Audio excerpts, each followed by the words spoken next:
A'udzubillahi minasyaitonirrajim. Bismillahirrahmanirrahim. Allahumma sholli ala Sayyidina Muhammad wa ala ali Sayyidina Muhammad. A'udzubillahi minasyaitonirrajim. Bismillahirrahmanirrahim. Rabbi sadri wa yassirli amri wahlul 'uqdatam min lisani yafqahu qawli. Assalamualaikum warahmatullahi wabarakatuh. Sahabat-sahabatku, saudaraku dimanapun Anda berada, bagaimana kabar saudaraku hari ini, di hari Minggu ini? Alhamdulillah sehat walafiat, baik jasmani dan rohani, dan Allah permudahkan rezekinya serta diberkahi umurnya selama hidup di dunia ini. Nah, saudaraku, sahabat-sahabatku dimanapun Anda berada, dengan duduk-duduk santai di rumah kan, menikmati makanan dengan diiringi dengan kopi, ya kan? Yuk kita mengupas tuntas kedua video berikut ini. Ibu, siapa kira-kira yang akan menang? Kemenangan ada di tangan Allah, bukan di tangan kita. Tugas kita adalah tegakkan amalan jihad, kata Rasulullah. Tegakkan amalan jihad. Salah satunya adalah jihad politik. Kami tanggal 18 November kemarin, seluruh da'i dan ulama se-Indonesia terbatas diundang ke Jakarta. Tempatnya di Adzikra Sentul, tempat Kiai Haji Muhammad Arifin Ilham. Kami berkumpul, kami berdiskusi sampai jam 9 malam. Acaranya dari pagi sampai jam 9 malam. Masya Allah. Sepakat, saat itu sepakat, seluruh ulama menunjuk siapa yang berani menandatangani integritas politik, ya, fakta integritas politik, maka dialah yang akan kita pilih. Terus terang Bapak Ibu, dari 3 calon undangan yang kita undang untuk mempelajari, membaca dan menandatangani, hanya pasangan Anies Baswedan dengan Muhaimin Iskandar yang membacanya, kemudian sepakat menandatanganinya. Apa isinya? Kemuliaan Indonesia, demi Allah. Kemuliaan Indonesia, kemuliaan Islam, kemuliaan NKRI, kembali bangkit NKRI di mata dunia, ekonomi, militer, politik, agama, bangkit. Ini isi daripada fakta integritas itu. Kalau Anda terpilih menjadi presiden, kami akan pilih Anda bila Anda ingin memenuhi syarat-syarat ini. Dan mereka mengatakan, kami pelajari, setelah itu mereka tanda tangani. Dengan itu tetaplah sudah. Dari hasil ijtima' ulama, tanggal 18 November 2023, pilihan ulama Islam pejuang Ahlus Sunnah wal Jamaah dari Sabang sampai Merauke jatuh kepada Amin, nomor 1. Maka dengan ini Ustadz Abdul Somad sudah nggak malu-malu, sudah tidak ragu-ragu lagi mengatakan pilihan kita adalah Amin. Karena mereka yang akan mengantarkan janji fakta integritas ini untuk diterapkan bila mereka memimpin. Maka umat Islam tak perlu lagi ragu, tak perlu lagi bimbang, tak perlu lagi takut, tak perlu lagi harus berpikir banyak, pakai istikharah, nggak perlu. Para ulama sudah duduk dan ulama sudah memutuskan. Maka dengan ini kita hanya tinggal sami'na wa ata'na. Jelas? Jelas? Jelas? Ini amalan terbaik di akhir zaman, jihad. Jihad ekonomi dan jihad politik. Baik Bapak Ibu, hamba-hamba Allah yang kami cintai, Buya, jangan bawa politik ke masjid. Masjid ini suci, Buya. Politik ini kotor. Saya bertanya kepada Anda, sejak kapan Anda ingin memisahkan agama dari politik? Sejak mulai Anda memisahkan, sejak itu Anda menjadi sekuler. Dan sekuler bahasa Arabnya almani. Hukum almani dalam akidah Ahlus Sunnah wal Jamaah adalah orang ini murtad, keluar dari Islam. Siapa yang ingin mencoba-coba memisahkan antara Islam dengan muamalat, ya, pendidikan, politik, kesehatan, ekonomi, budaya, media, siapa yang ingin memisahkan ini? Bahwa agama hanya sebatas masjid, yaitu sholat, puasa, zakat, baca Quran, zikir, sedekah, umrah, haji dan sebagainya. Hanya itu yang agama. Tapi urusan politik bukan urusan agama. Orang ini yang dimaksud oleh Allah. Afatu'minuna bi ba'dil kitab wa takfuruna bi ba'd. Apakah kamu hanya menerima setengah saja isi kitab, lalu kamu campakkan setengah isi kitab yang lain? Fama jaza'u man yaf'alu dzalika minkum illa khizyun fil hayatid dunya. Orang yang melakukan amalan itu di antara kamu, selama dia hidup di dunia, dia hina. Wa yaumal qiyamah yuradduna ila asyaddil adab. Orang yang menerima agama hanya setengah, lalu mencampakkan setengah lainnya, mereka ketika matinya su'ul khatimah, dan menunggunya azab yang sangat pedih. Di masjid dibedah oleh Rasulullah siapa yang akan memimpin. Di masjid, Pak. Ketika Nabi meninggal, para sahabat melanjutkan, musyawarah besar terjadi di masjid. Siapa yang akan memimpin? Di mana kepemimpinannya nanti? Dibedah di masjid, diurai di masjid, ditetapkan di masjid, diumumkan di masjid. Jadi jangan sesekali berpikir, jangan bawa-bawa politik ke masjid. Anda sekuler, gitu aja bahasa kita, Pak. Sementara Islam itu ajaran kafah, ajaran yang sangat komprehensif, universal.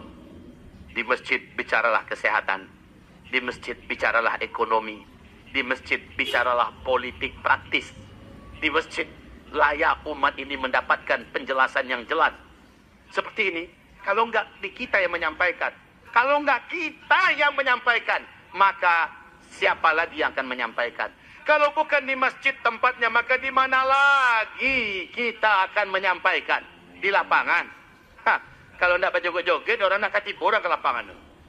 Jadi membuat acara-acara di lapangan adalah orang-orang yang jelas-jelas bukan orang yang kuat-kuat agamanya.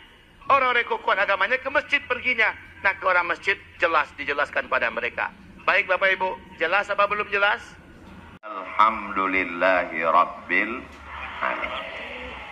Siapa yang bisa menghitung tetesan darah, hembusan napas, detak jantung, langkah kaki, bisikan telinga, lintasan pikiran, kedipan mata.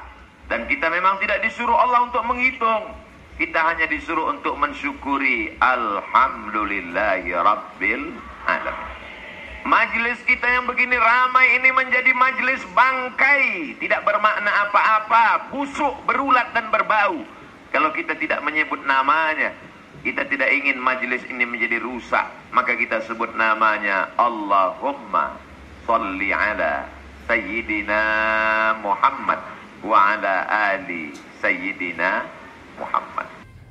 Nah, setelah sahabat-sahabatku, saudaraku melihat kedua video tersebut dengan seksama, apa kira-kira yang dapat kita ambil hikmah daripada kedua video tersebut? Yuk kita pikirkan dan kita renungkan. Jangan lupa untuk membawa lampu, obor dan pelita untuk menerangi jalan kehidupan ini. Tanpa cahaya dalam kehidupan ini, maka kita akan mengalami kegelapan, gelap gulita dalam hidup. Nah, di sini saya sudah mencatat, ya kan, sudah saya mencatat apa-apa saja hal yang menurut pendapat saya yang akan kita pikirkan dan kita renungkan atas ceramah dari katanya Buya. Nah, kita panggil Buya lah, beliau kan. Jadi ceramah Buya tersebut, sepakat seluruh ulama, siapa yang berani menatangani fakta integritas politik dari 3 calon, yang berani hanya pasangan Anies Baswedan dan Muhammad Muhaimin Iskandar. Jadi hanya pasangan Anies yang berani menandatangani fakta integritas yang disodorkan oleh para ulama yang mewakili umat Islam, ya kan? Kan itu kan maknanya kita dapatkan. Pilihan ulama, ulama pejuang Islam Ahlu Sunnah wal Jamaah jatuh ke pasangan Amin nomor 1. Nah, ini kata Buya ini, nah, menyampaikan kepada kita kan, memberitahukan kepada kita kan. Nah, jadi para ulama dari Sabang sampai Merauke sudah memutuskan bahwa pilihan nomor 1. Nah, ya kan, dengan semangat bilang kan, semangat sampai loncat-loncat, ya kan, sampai loncat-loncat dia menyampaikan itu kan, dengan semangat gitu kan. Justru saya menimbulkan tanda tanya bagi saya itu. Maka umat Islam tak perlu lagi ragu-ragu, tak perlu lagi bimbang, tak perlu lagi takut, tak perlu lagi berpikir banyak, tak perlu lagi sholat istiqorah. Tak perlu sholat istiqorah lagi, karena para ulama sudah memutuskan kita tinggal memilih. Dari ulama ini sudah memutuskan tadi memilih nomor satu tadi, dan kita tidak perlu lagi sholat istiqorah. Nah, karena sudah diwakili ulama tadi untuk memilih nomor satu. Jadi kita hanya boleh sami'na wa atokna. Sami'na wa atokna. Siapa yang mencoba memisahkan antara agama dan politik, sejak itu Anda menjadi sekuler. Dalam bahasa Arab, sekuler itu al-ma'ni. Al-ma'ni, hukum dalam akidah Ahlus Sunnah wal Jamaah. Orang ini murtad. Takut. Kalau kita pisahkan agama dan politik, dibilangnya kita murtad. Takut kita murtad loh. Ini berat loh, lebih berat dari bersih bertonton loh. Aduh. Gimana nih pemahaman agama Islam seperti ini? Mengerti enggak? Paham apalagi? Tapi pakai jubah, pakai sorban, berceramah. La ilaha illallah Muhammad Rasulullah. Di masjid bicara politik praktis, karena di zaman Nabi dan sahabat dibicarakan di dalam masjid. Aduh. Kalau bukan di masjid, di mana lagi? Kalau bukan di masjid dibicarakan ini, di mana lagi? Nah, di masjid lah kita bicarakan ini. Kalau di lapangan, itu lapangan, itu tempat orang joget-joget. Tempat orang joget-joget kalau di lapangan itu kan. Ada pakai jubah, pakai sorban, tapi pemahaman agama seperti ini. Aduh. Orang yang membuat acara di lapangan itu orang yang nggak kuat Islamnya. Jadi orang yang hati-hati loh. Siapa yang mengadakan ceramah, panitia mengadakan ceramah di lapangan, itu orang nggak kuat Islamnya itu. Arti kata, kalimat lawan kalimat kata kuat adalah lemah, lawan kata daripada kuat adalah lemah. Jadi orang-orang mengadakan acara ceramah di lapangan itu orang-orang lemah iman. Hati-hati loh dengan acara-acara di lapangan itu. Makanya di video kedua saya sajikan. Nah, yuk kita kupas tuntas pada hari ini sambil menunggu sholat zuhur.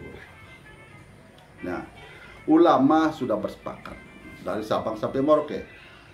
Nah, jadi mereka menjatuhkan pilihan ke nomor satu. Ya kan? Pertanyaan kita ini apa sih? Kok repot-repot ulama ini mengajak umat Islam ini untuk memilih nomor satu? Apa mereka ini tak mengerti arti demokrasi? Nah, biarlah 3 calon ini membicarakan programnya. Ibarat orang jualan, biarlah 3 calon ini menyodorkan jualannya. Biarlah rakyat yang memikirkannya, mana yang terbaik bagi dia, program mana yang cocok bagi masyarakat ini. Kenapa? Karena masyarakat ini akan merasakan, yang sudah kan masyarakat yang merasakan antrian minyak tanah, ya kan, naiknya BBM, ya kan. Nah, masyarakat susahnya mencari lapangan pekerjaan, jadi pecat dari perusahaan dengan alasan keuangan tidak memungkinkan. Nah, Jadi yang akan merasakan itu masyarakat, bukan ulama. Masyarakat umum yang akan merasakannya. Jadi biarkanlah masyarakat ini memilih sesuai dengan pilihannya. Jadi jangan dibikin masyarakat umat Islam ini seperti domba. Jangan digiring sesuai kehendak penggembalanya. Nah, biarkanlah 3 calon ini mendatangi masyarakat, menjelaskan program-program mereka. Nah, biar fair perbedaan ini. Jadi apabila di antara 3 calon ini terpilih, maka segenap masyarakat Indonesia mendukung apa yang menjadi programnya, baik yang kalah maupun yang menang. Kita ini kadang-kadang siap menang, tak siap kalah. Kalau lawan yang sudah duduk, maka dia repot mengadakan demo, unjuk rasa, protes. Kan ini selama ini yang terjadi. Tidak seperti masyarakat di Amerika. Kalau lawannya sudah duduk, mereka akan kompak bersatu padu mendukung program pemerintah yang sudah terpilih. Itu. Jadi nggak usahlah kita memakai jubah, memakai sorban, ya kan, mengajak umat Islam memilih kehendak dan para ulama mengatasnamakan umat Islam. Nggak usahlah, kami ini bukan domba-domba yang harus digiring. Ya kan, kami ini makhluk manusia ciptaan Allah yang dianugerahkan pikiran untuk merenungkan apa yang harus kami pilih, mana yang terbaik bagi kami. Nah, jadi di sini juga beliau mengatakan tak perlu lagi ragu umat Islam ini, tak perlu lagi bimbang, tak usah banyak pikir, tidak usah lagi sholat istiqoroh. Lah, katanya masuk Islam secara kafah. Kafah, jangan sebagian. Sholat istiqoroh ini perintah Nabi enggak? Hadis Bukhari menyatakan, apabila kamu dalam keadaan bimbang dalam hal memilih, maka lakukanlah sholat istiqoroh. Nabi kok yang menyampaikan, riwayat hadis Bukhari. Tapi antum mengatakan tidak perlu lagi sholat istiqoroh. Jadi yang mana betul? Ya, itu mana yang betul? Satu sisi memerintahkan masuk Islam ini secara kafah, tapi tak mau ikut perintah Nabi. Kalau untuk memilih itu, lakukanlah sholat istiqoroh. Nah, untuk menentukan pilihan supaya ada ketetapan dalam hati ini, mana yang mau dipilih. Tapi tidak perlu, tidak usah, karena ulama sudah menetapkan. Emangnya siapa? Wali Allah. Pakai sorban, pakai baju bentuk itu. Apa tak malu dengan baju yang dipakai itu? Tak mengerti dan tak paham akan dinnya Allah. Nah, siapa yang memisahkan agama dengan politik, menurut akidah Ahlussunnah wal Jamaah, udah murtad. Akidah itu apa? Kepercayaan, keyakinan. Keyakinan siapa? Ahlussunnah wal Jamaah. Mana dalilnya? Itu. Kalau memisahkan agama Islam dengan politik dan mencontohkan kepada masa-masa Nabi dan sahabat memerintah dari masjid. Nah, sekarang kita lihat pemerintahan Arab Saudi membicarakan dari masjid enggak? Mereka sudah ada bentuk pemerintahnya berupa kerajaan. Jadi mereka membicarakan di kerajaan mereka, bukan di masjid.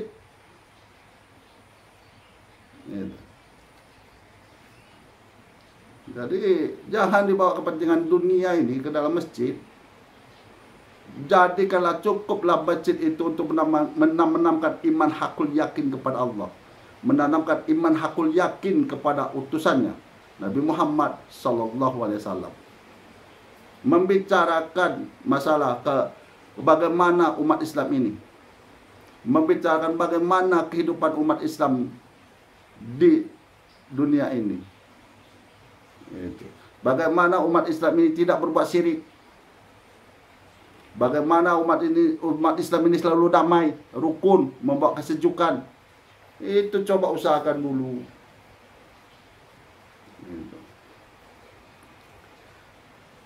Kalau ada orang yang mengadakan acara ceramah di lapangan, itu orang yang nggak kuat Islamnya, nggak kuat Islamnya itu. Yang kuat-kuat itu di masjid. Ya, antum Buya hanya sanggup ceramah di masjid. Orang ke masjid bukan mau mendengarkan ceramah Buya, tapi orang ke masjid itu mau sholat. Karena ada daripada program daripada pengurus masjid ada ceramah, maka Buya mengisinya. Contoh video kedua, bagaimana Ustadz Abdul Somad berceramah di lapangan, didatangi dengan jutaan orang.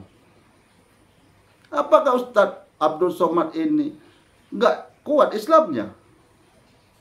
Apakah Ustadz Abdul Somad ini lemah imannya? Apakah yang datang itu orang yang nggak kuat Islamnya? Apakah mereka itu yang lemah imannya? Mereka yang datang ke lapangan itu, yang mendengarkan ceramah Ustadz Abdul Somad, itu sudah fisabilillah. Mereka dengan uang sendiri, dengan kendaraan sendiri, membawa keluarga, sanak saudara, beramai-ramai mendatangi ceramah Ustadz Abdul Somad. Gitu. Untuk menguatkan iman hakul yakin, untuk memperbaiki akhlak. Kalau mereka lemah iman, ya di rumah mereka duduk-duduk, ngapain datang Ustadz Abdul Somad dengarkan ceramahnya? Cukup melalui video aja lah, cukup melalui YouTube aja lah. Gitu. Jadi jangan kita menyampaikan sesuatu yang kita tidak mengerti, yang tidak kita pahami. Sampaikanlah sesuatu itu yang kita mengerti dan kita pahami. Gitu. Jangan di saat-saat pemilihan presiden, umat Islam ini, umat Nabi Muhammad ini seperti butiran-butiran emas yang dicari ke sana kemari, yang digali, dihimpun, karena berharga butiran-butiran emas ini. Begitu sudah terpilih, maka butiran-butiran emas ini berubah menjadi butiran-butiran pasir. Biarkanlah masyarakat ini memilih pilihan sesuai dengan keinginannya, panggilan hati nuraninya. Biarkanlah mereka sholat istiqoroh, memilih pasangan yang ingin dia pilih, supaya teguh pendiriannya untuk memilih. Jangan kita campur tangani, jangan kita iring-iringkan, kita giring mereka sesuai dengan keinginan kita, ya kan? Nah, begitulah sahabat-sahabatku dimanapun Anda berada. Hidup ini akan diminta pertanggungjawaban, baik perkataan maupun perbuatan. Maka dari itu, ada yang menyaksikan setiap helaian napas kita, tak henti-hentinya dia mencatat apa yang kita katakan, apa kita ucapkan, yaitu malaikat atid dan rakib. Inilah yang ada di sini. Ini. Ya. Itu tak sibuk-sibuk, setiap helaian napas kita itu dia mencatat itu. Apa yang kita katakan, apa yang kita ucapkan, apa yang kita perbuat. Mereka tidak pernah tidur, mereka tidak pernah lelah. Kenapa catatan amalan itu dibuat?